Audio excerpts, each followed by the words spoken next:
जो सबसे ज़्यादा कॉलेज के बारे में लोग एक्साइटेड है या इंटरेस्टेड है वो एनआईटी त्रुचि है, क्योंकि मैंने कल से ही सब बच्चों से मांगा था, पेरेंट्स से मांगा था अपने फेवरेट कॉलेज के बारे में बताइए, क्या रैंक है आपका और कौन से 2-3 कॉलेजेस हैं जिसमें आप लोग इंटरेस्टेड हैं। जो मेरे को सबसे ज़्यादा जो मैसेजेस आए हैं वो है एनआईटी त्रुचि के बारे में, जहाँ पे बच्चों ने एक तो ये बताया है कि यार वो सबसे ज़्यादा इंटरेस्टेड एनआईटी त्रुचि में है, और second is their demand was कि हमें मेरे रैंक पे, यानी कि जो बच्चों का रैंक आया है उसके ऊपर सीट मिलेगी कि नहीं मिलेगी। दैट इज़ अ रीज़न आज का video, all branches opening and closing rank क्या एक्सपेक्टेड है इस बारी का, उसके ऊपर ये पूरा वीडियो है। सब्सक्राइब ज़रूर करना है, क्योंकि आगे चल के बहुत सारे कॉलेजेस के मैं ओपनिंग एंड क्लोजिंग रैंक्स बताऊंगा क्या क्या एक्सपेक्टेड है होंगे इस बारी के। प्लस मैं आपको ये भी बताऊंगा कि जोसा की जो प्रेफरेंस लिस्ट है, जो आपने कॉलेजेस की लिस्ट बनने हैं, वो कैसे भरी जाए। प्लस मैं आपको ये भी बताऊंगा कि जोसा के क्या क्या स्टेप्स हैं जो आपको पूरे करने हैं, जो क्रिटिकल इंपॉर्टेंट स्टेप है, जहाँ पे थोड़ा धोखा खा जाते हैं बच्चे या पेरेंट्स भरते भरते, तो वो कैसे करते हैं। तो इसलिए आज का जो वीडियो है पूरा देखना, सब्सक्राइब करना सब्सक्राइब करना सब्सक्राइब करना, वो सबसे इंपॉर्टेंट। क्यों, अगर सब्सक्राइब करके बैठोगे तो मेरे वीडियोस आपको टॉप पे दिखेंगे। डेली के दो तीन वीडियो कोशिश करूँगा कि आपको अपलोड करूँ, सो दैट आप लोगों को ज़्यादा इंफॉर्मेशन मिल पाए और आप खुद ही कॉलेज के बारे में डिसाइड कर पाओ। जो एनआईटी त्रिची है काफ़ी शानदार कॉलेज है, 1964 में स्टार्ट हुआ था। अराउंड 6,500 बच्चे यहाँ पे पढ़ते हैं, जिसमें एकेडमिक स्टाफ 300 के करीब है। एकेडमिक मतलब पढ़ाने वाले जो स्टाफ हैं। पोस्ट ग्रेजुएट जो है करीब 2,700 के करीब हैं। अंडर ग्रेजुएट 3,500 के करीब है। इंडिया ही नहीं, इंटरनेशनली भी एनआईटी त्रिची का ज़बरदस्त नाम है। अगर आपका इस कॉलेज में एडमिशन होता है तो मान के चलिए आप ज़िंदगी में बहुत ही अच्छा करने वाले हो प्रोफेशनली, क्योंकि इस कॉलेज की जो वाइब्स है, पॉजिटिविटी है, ज़बरदस्त है। इसको CEO factory of our country भी कहा जाता है, कि काफ़ी सारे जो बच्चे यहाँ से ग्रेजुएट हुए हैं वो कहीं ना कहीं पे CEOs और MD लेवल के बने हैं over a period of time. तो इसलिए CEO factory of our country भी बोला इसको जाता है। तो जो ओपनिंग क्लोजिंग रैंक है उसका बेसिस है लास्ट के 3 साल का डेटा। एनआईटी त्रिची का लास्ट के 3 साल में जो ब्रांच वाइज क्या क्या कट ऑफ्स गए हैं, उसके बेसिस पे ये प्रेडिक्शन है कि क्या ओपनिंग या क्लोजिंग रैंक होगा, सो दैट उससे आपको लोगों को पता लग जाए कि यार आप उस ब्रांच के लिए फिट हैं in terms of your rank. क्योंकि आपको अपना रैंक उठाना है और उस कॉलेज की जो ब्रांच है, क्लोजिंग रैंक है, उसके साथ मैच करना है। मेरे को आप रैंक्स ज़रूर अपना भेजा करो, जो ही आप कमेंट करते हो तो अपना रैंक ज़रूर भेजा करो, और कॉलेज बोला करो कि कौन दो से तीन कॉलेजेस आपके मनपसंद है। उससे मेरे को हेल्प ये मिलती है कि मैं उस कॉलेज के बारे में थोड़ा और रिसर्च करता हूँ और कुछ ना कुछ वीडियो ओपनिंग क्लोजिंग रैंक्स वगैरह के वीडियोज़ आपको ला के देता हूँ, सो दैट आपको ज़्यादा इंफॉर्मेशन मिल पाए उस कॉलेज के बारे में। अब जो जोसा के जो लास्ट राउंड तक जो क्लोजिंग रैंक्स गए हैं लास्ट 3 साल की, बेस्ड ऑन दैट ओनली ये वीडियो है। तो इसमें ऐसा नहीं कि इस बारी बिल्कुल ऐसा ही जाएगा जैसे मैं बोलने वाला हूँ, बट मोरलेस वैसा ही जाएगा, प्लस माइनस कुछ 5-7% का एक डिफरेंस आ सकता है। ये मैंने बेसिकली ओपन कैटेगरी ली हुई है, उन्हीं के जो रैंक्स हैं ओपनिंग क्लोजिंग रैंक्स लेके आया हूँ।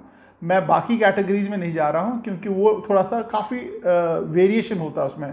अगर मैं किसी चीज़ का आपको PWC में बोलूँ कि यार इसका जो क्लोजिंग रैंक है 10,000 है, हो सकता है 20,000 इस बारी हो जाए, क्योंकि उसमें वेरिएशन आती है काफ़ी सारी। जो पहली जो एनआईटी त्रिची की आर्किटेक्चर 5 साल का बैचलर ऑफ आर्किटेक्चर है, होम स्टेट में जेंडर न्यूट्रल में जो क्लोजिंग रैंक है वो करीब करीब 800 के करीब जाएगा इस बारी। और अगर फीमेल कैंडिडेट मान के चले तो क्लोजिंग रैंक करीब करीब 200-250। फीमेल में थोड़ा सा वेरिएशन आ जाता है, तो फीमेल में थोड़ा सा उतना एक्यूरेसी नहीं आ पाती है। अगर वही रैंक हम लोग आउटसाइड स्टेट लेके चले आर्किटेक्चर 5 ईयर में, तो जनरल कैटेगरी जेंडर न्यूट्रल में आपका करीब करीब 300 के आसपास ही क्लोज होगा। फीमेल के केस में again I am not very sure कि क्या होने वाला है।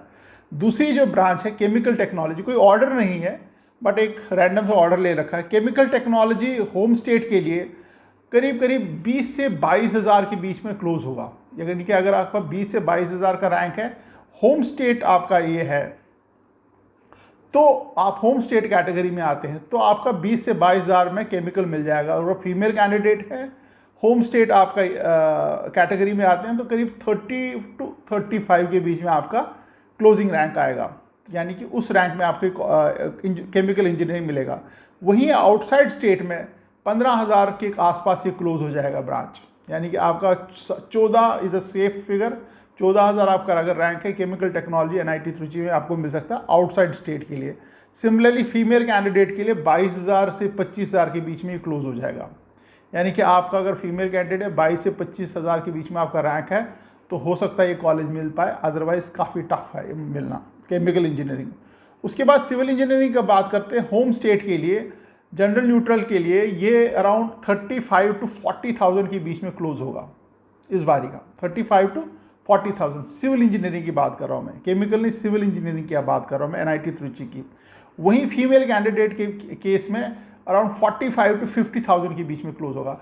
जो ये मैं रेंज बता रहा हूँ, ऐसा नहीं कि इस रेंज से बाहर नहीं जा सकता, हो सकता है बाहर भी जाए, क्योंकि लाखों बच्चे जो है अपनी प्रेफरेंस भरेंगे, तो हो सकता है इस बारी का मूड कुछ और हो बच्चों का, इस बारी का मूड शायद किसी और कॉलेज की तरफ हो, तो तब ये चेंजेस आती हैं, तब ये वेरिएशन आती है। सिमिलरली अगर हम लोग सिविल इंजीनियरिंग आउटसाइड स्टेट लेके चले जनरल न्यूट्रल के लिए, अराउंड 20,000 पे ये ब्रांच क्लोज हो जाएगी। और अगर हम लोग फीमेल कैंडिडेट की बात करें तो अराउंड 30,000 पे सिविल इंजीनियरिंग ब्रांच क्लोज है, यानी कि civil engineering 20,000, general neutral, female candidate 30,000 पे क्लोज होगी। मेरे को आप भी अपने रैंक्स वगैरह भेजते रहा करो, रुको मत, रैंक्स भेजो, टॉप के कॉलेज भेजो जो आपको लगते हैं कि उस कॉलेज में आपका एडमिशन हो पाएगा। अगर नहीं भी मालूम है आपको कॉलेज कौन से, अपनी मर्जी के 3-4 कॉलेज भेज दो, सो दैट उससे पता लगता है कि कौन कौन से कॉलेज फेवरेट है बच्चों के, तो अकॉर्डिंगली उसके ऊपर वीडियोस बनते हैं। अब नेक्स्ट जो ब्रांच है वो कंप्यूटर साइंस एंड इंजीनियरिंग, 4 साल का बैचलर्स का कोर्स है, ये हॉट फेवरेट है ये।